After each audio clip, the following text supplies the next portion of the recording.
खुदा ने कुरान को नहीं गाया, भगवान ने गीता दी है, गीता बोली है। मेरे द्वारा एक किताब बनाई जाए और वो प्रचारित कर दी जाए वो अलग विषय है, लेकिन भगवान के द्वारा गीता का उद्घोषण हो वो एक अलग विषय है, वो अलग कॉन्सेप्ट है। खुदा ने कुरान को नहीं गाया। जिनको बाइबल खुदा कहती है या ईश्वर कहती है या जो भी गॉड कहती है, उस गॉड ने उस बाइबल को नहीं गाया, लेकिन मेरे कृष्ण ने गीता को गाया। गीता मेरे कृष्ण के मुंह से निकली है। वो कहते हैं खुदा ने भेजी है। कौन? Quran, Bible, Jesus. तो फिर और मैं तो कहता हूं मेरे भगवान ने गीता दी है, गीता बोली है, और उन्होंने सिर्फ लिख के नहीं भेजी, स्वयं से प्रकट की है, उसको उपदेश दिया अर्जुन को। वो भी आदमी है, इंसानी थे ना। हाँ, इंसानी थे ना, मैं किधर ना बोल रहा हूँ। ये हमारा कुरान जो है ना, डायरेक्ट अल्लाह की तरफ से ना मोहम्मद सल्लल्लाहु अलैहि वसल्लम ने लिखा है।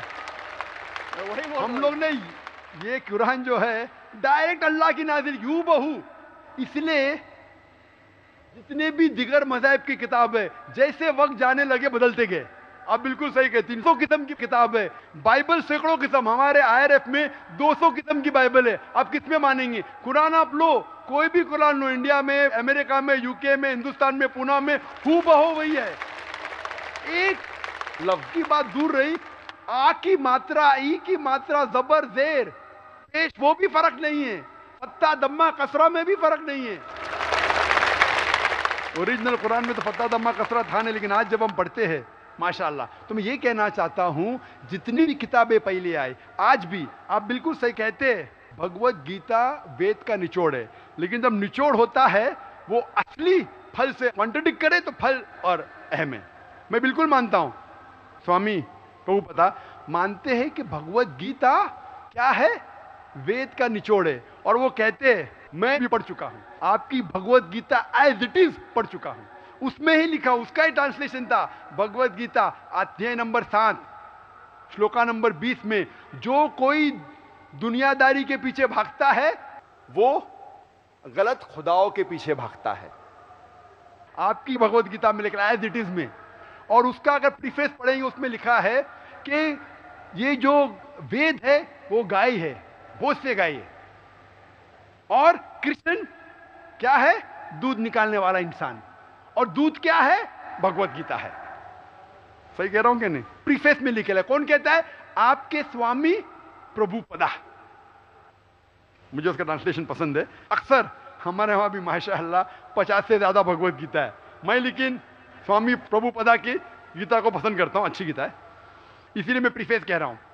लेकिन उसमें भी लिखा हुआ है, उसके अंदर भी वो निचोड़े वेद का निचोड़ है। लेकिन निचोड़ मतलब नहीं कि असल फल को गाय को छोड़ देंगे। गाय चले जाएंगी तो दूध क्या करेंगे आप? गाय रहेंगी तो दूध मिलते रहेगा ना। दूध को लेंगे, गाय को मार देंगे, दूध आपका खत्म हो जाएगा। भाई गाय को जिंदा रखो, रोज दूध लो, बराबर के नहीं? दूसरे बच्चे पैदा करेंगे गाय, लेकिन तो गाय को मत छोड़िए।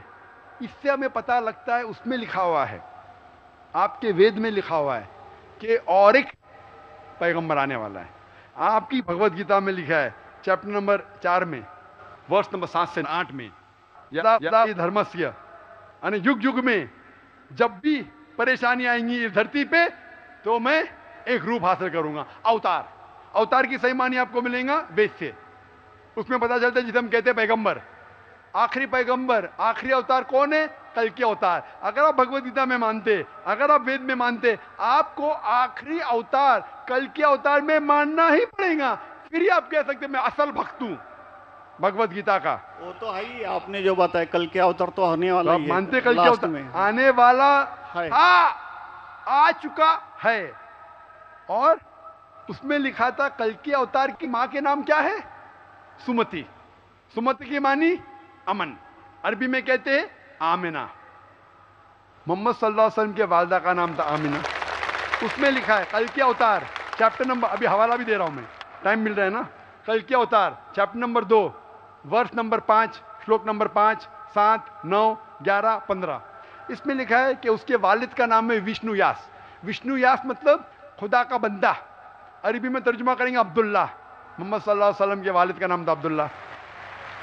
उसमें लिखा है वो ऐसी जगह में पैदा होंगे जो अमन की जगह है। हम मानते हैं कि मक्का एक अमन की जगह है। उसमें लिखा है कि वो उस फैमिली में पैदा होंगे जो उस इलाके के अमीर होंगे। हम जानते हैं कि कुरैश के फैमिली में पैदा हुए थे मोहम्मद सल्लल्लाहु अलैहि वसल्लम। उसमें लिखा है कि वो 12वीं तारीख माधव के दिन पे पैदा होंगे। वो 12वीं रब्बी अव्वल मोहम्मद सल्लल्लाहु अलैहि वसल्लम पैदा है। आगे आप पढ़ेंगे वेद में लिखा है कि उसके 4 करीब दोस्त थे, जिसका मैं जिक्र किया हूँ। 4 करीब दोस्त मोहम्मद सल्लल्लाहु अलैहि वसल्लम के थे, जो हजरत अबू बकर, हजरत उमर, हजरत उस्मान, हजरत अली। मैं अल्लाह भी मौल, अल्लाह ताला की रहमत सब पे हो। किसके बारे में जिक्र करें? उनको सबसे पहली जो वही आएंगी वो आएंगी एक गार के अंदर।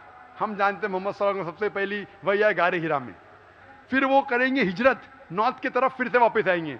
मोहम्मद सल्लल्लाहु अलैहि वसल्लम हिजरत की मदीना जो नॉर्थ के ऊपर है, फिर से वापस आए। मैं तो 1 घंटा सिर्फ तस्करा कर सकता हूँ। मोहम्मद सल्लल्लाहु अलैहि वसल्लम हिंदू धर्म में वक्त नहीं है।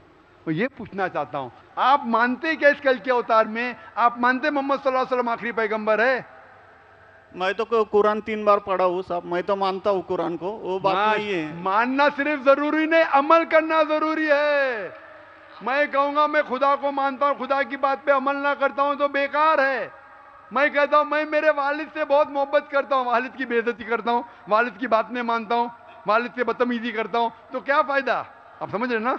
समझ रहा हूँ मैं, लेकिन आपने कुछ पहले ही अभी 10-15 मिनट पहले ही आपने कहा था कि जो भी है कुरान है, वेद है और बाइबल है, कि जो जो उसमें लिखा हुआ है खुदा ने उसके ऊपर अमल करना चाहिए। तो मैं अपने इससे अमल करता ही हूँ। जो कुछ मानता तो हुई है खुदा एक ही है करके, वो तो मानता ही है। बिल्कुल। मैं नहीं बोल रहा कि आपके लिए कोई खुदा अलग है, मेरे लिए कोई अलग है, या ईसाई के लिए कुछ अलग है। आप सनातन धर्म के हैं, मैं जानता हूँ सनातन धर्म में एक खुदा को मानते हैं। वो मानते खुदा की प्रतिमा नहीं, अक्स नहीं है, बराबर ये मानते। लेकिन मैं ये जानना चाहता हूँ, आप कल के अवतार में आप मेरे सवाल को घुमाओ मत। मैं जानता हूँ, नहीं है मैं ये जानता हूँ सनातन धर्म के बारे में जानता हूँ। पहले स्टेज में आप पास कर चुके, एक खुदा में मानते, बिल्कुल सही। मैं ये बात जानना चाहता हूँ कि उस खुदा के अवतार पैगंबर, आखिरी पैगंबर में आप मानते हैं क्या नहीं मोहम्मद सल्लल्लाहु अलैहि वसल्लम? ये मेरा सवाल है। यानी मोहम्मद पैगंबर को आप मानते कि वो आखिरी पैगंबर थे क्या नहीं मानते? वो तो मानता हूँ मैं, मुझे मालूम है ना मोहम्मद पैगंबर आखिरी थे मोहम्मदन में। वो तो मानता ही हूँ। मोहम्मदन में ने आपके लिए, सबके लिए है ना। बिल्कुल सही। तो कोई धर्म, कोई एक मजहब का थोड़ी रहता है गुरु, तो सबके रहता है। वो एक मजहब का थोड़ी गुरु रहता है कि वो एक मजहब के लिए, वो सब मजहब के लिए गुरु रहता है। तो मानता ही मैं उसको। बिल्कुल सही। लेकिन ये कहना कि सब मजहब यकसा है हूबहू, ये सही नहीं। यकसानियत है, इसीलिए मैंने कहा यकसानियत पे अमल करो। आप बोलेंगे मैं सब हिंदू चीज पे अमल करूंगा, कई हिंदू जाते बुत परस्ती करने के लिए, आप नहीं करते, अच्छी बात है अल्हम्दुलिल्लाह, इसीलिए मैं आपको कांग्रेचुलेट करता हूं। आप बुत परस्ती नहीं करते, मैं आपको कांग्रेचुलेट करता हूं। मैं कांग्रेचुलेट करता हूं क्योंकि सनातन धर्म बुत परस्ती नहीं करता है। अल्हम्दुलिल्लाह सुम्मा अल्हम्दुलिल्लाह, आप आधे इम्तिहान में सफलता पा गए। अभी ये पूछता हूं मैं, जैसे आपने कहा, आप अगर मोहम्मद सल्लल्लाहु अलैहि वसल्लम को आखिरी पैगंबर मानते हैं तो उसके पैगाम पे अमल करना ज़रूरी है। सिर्फ पैगाम को पढ़ना ज़रूरी नहीं, पैगाम पे अमल करना ज़रूरी है। अगर मैं कहता हूँ मानता हूँ लेकिन अमल नहीं करता तो कोई फ़ायदा नहीं।